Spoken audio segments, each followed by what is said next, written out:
Vandag is donderdag 17 April. Baie welkom by vandag se luistermeditasie hier in Lydenstyd en so op die vooraand van Goeie Vrydag. Die teksgedeelte waarby ons vandag gaan vertoef is Johannes 13, een van die gebeure wat afgespeel het net voor Jesus gekruisig is. Ek nooi jou graag om jou Bybel by die gedeelte oop te maak en dan wil ek jou graag nooi om saam met my in hierdie oomblik tot rus te kom. Indien jy in die tyd saam met ons verskillende kersse doodgeblaas het, wil ek jou graag nooi om seker te maak dat daar nou slegs een kers in die vertrek brand wat jy is. Môre op Goeie Vrydag doof ons alle kersse uit as ons onsself inleef in die kruisiging van Jesus.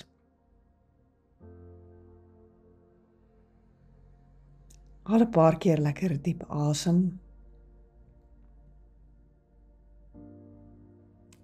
En herinner jouself daaraan dat God naby jou is, nader aan jou is as die klere aan jou lyf, en daarom ook in hierdie oomblik by jou en in jou teenwoordig is. En as jy uitblaas, gee sommer net die gedagtes en emosies wat voorop by jou is vir die Here. Herhaal dit rustig in stilte 'n paar keer.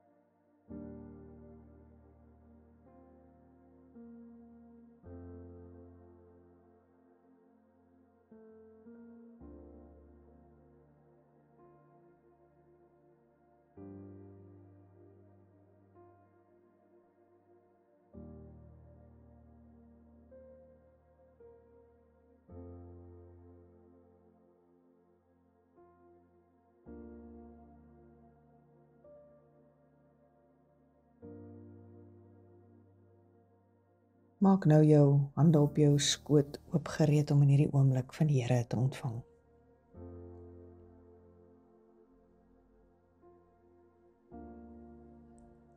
Voor die viering van die Paasfees het Jesus reeds geweet dat die tyd vir hom gekom het om van hierdie wêreld af na die Vader toe oor te gaan. Hy het sy eie mense wat in die wêreld is liefgehad. Hy het hulle tot die uiterste toe liefgehad. Jesus en sy disippels was aan tafel. Die duiwel het toe al klaar vir Judas, seun van Simon Iskariot, op die gedagte gebring om Jesus te verraai. Jesus het geweet dat die Vader alles in sy hande gegee het en dat hy van God kom en na God teruggaan. Toe het hy van die tafel af opgestaan, sy boekleed uitgetrek en 'n handdoek gevat en om hom vasgemaak. Daarna het hy water in 'n waskorrel gegooi en begin om sy disippels se voete te was en dit af te droog met die handdoek wat hy om hom gehad het. Toe hy by Simon Petrus kom, vra die vir hom: "Here, gaan U my voete was?" En Jesus antwoord hom: "Wat ek doen, begryp jy nie nou nie, maar later sal jy dit verstaan."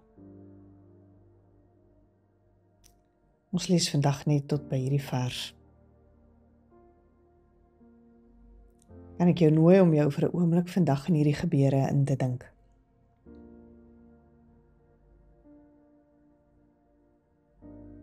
Dink in die besonder na oor die woorde wat Johannes hier vir ons gee as hy sê dat hierdie Jesus het sy disippels liefgehad tot die uiterste toe.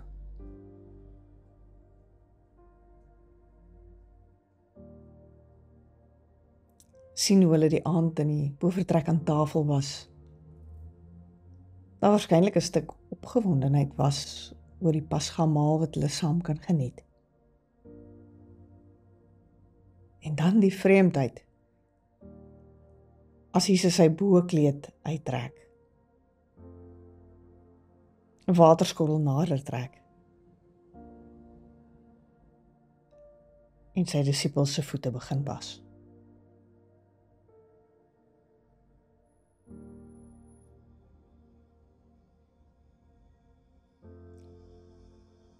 Die gebeure laat mens onmiddellik dink aan die gedeelte wat ons ook die week in ons gemeente mee besig was in Filippense 2, waar Paulus die gemeente in Filippi uitnooi en sê, dieselfde gesindheid moet in julle wees wat daar in Christus Jesus was. Hy wat in die gestalte van God was, het sy bestaan op godgelyke wyse nie beskou as iets waaraan hy moet vasklem nie. Nee, sê Paulus, hierdie Jesus het homself in nederigheid mens geword, het hy homself verder verneder, uit die gestalte van 'n slaaf aangeneem. Ja, hy het 'n voorskoot om sy lyf vasgemaak en 'n wasskottel uitgehaal. Maar hy het nie daar gestop nie. Hy stap op die einde die pad na die kruis waar hy ook die martelaarsdood sterf. Aan die kruis.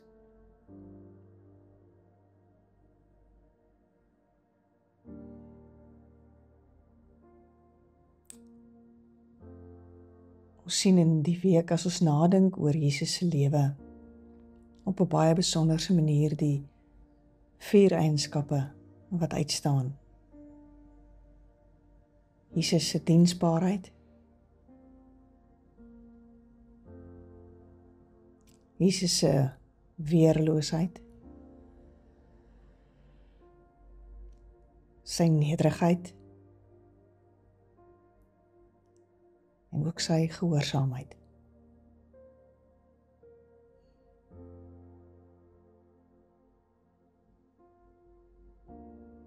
Verstaan julle wat ek vir julle gedoen het, vra Jesus.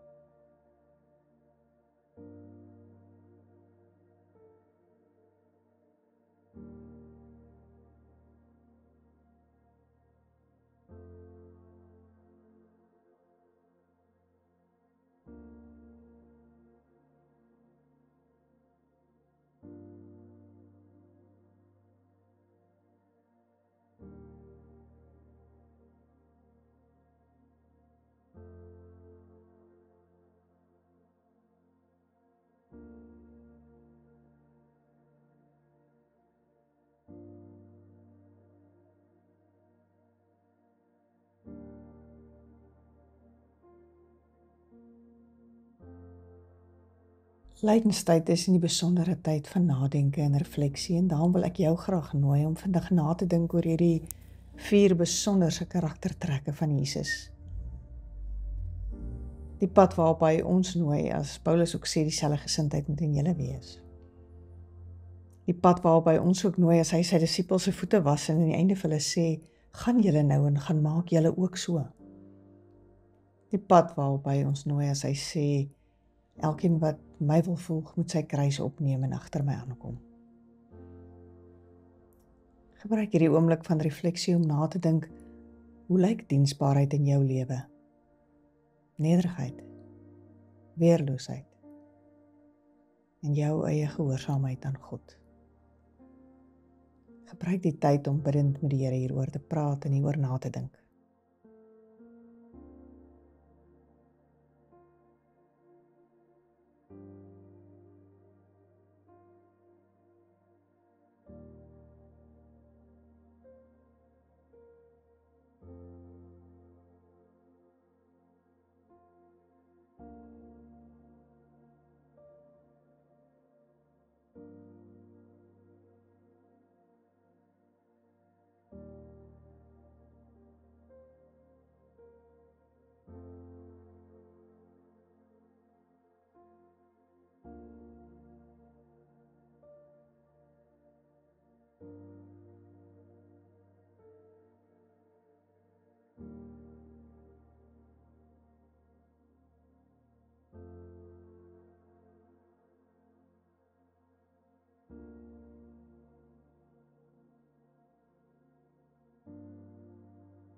Maar voor Jesus Petrus se voete gewas het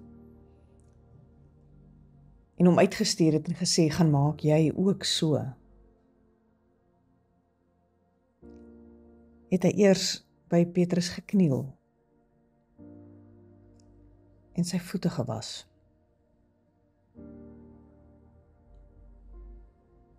Kan ek jou nooi om in hierdie oomblik in stilte by die Here te sit en toe te laat dat die Here jou ook met sy liefde en genade bedien, soos jy dit mag nodig hê. Laat hom toe om jou lief te hê, jou te was, jou af te droog en jou uit te stuur, ook in hierdie Paastyd.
In die begin was ek klein soos die eerste ster.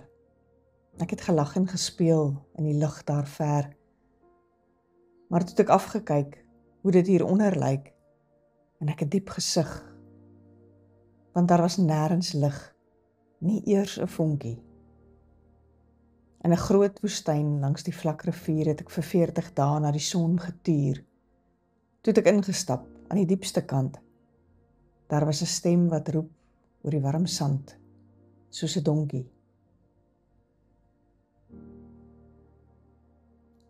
In 'n donker straat op die tweede vloer van 'n gastehuis klink 'n groot rumoer. Dis die laaste keer dat ek my vriende groet. Dis die eerste keer dat ek my dood ontmoet op 'n donkie. Op 'n donkie bring ek die reënboog terug.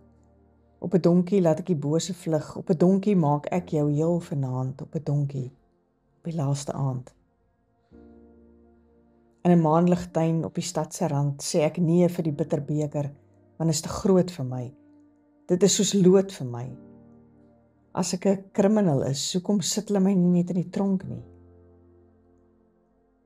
Aan die einde van die tyd, as die aarde huil, die riviere rooi en die see so vuil, as skadies val oor die diepste dal, sal ek terugkeer met 'n trompetgeskal op 'n donkie. Op 'n donkie bring ek die reënboog terug. Op 'n donkie laat ek die bose vlug. Op 'n donkie maak ek jou heel vanaand. Op 'n donkie, op die laaste aand. Amen.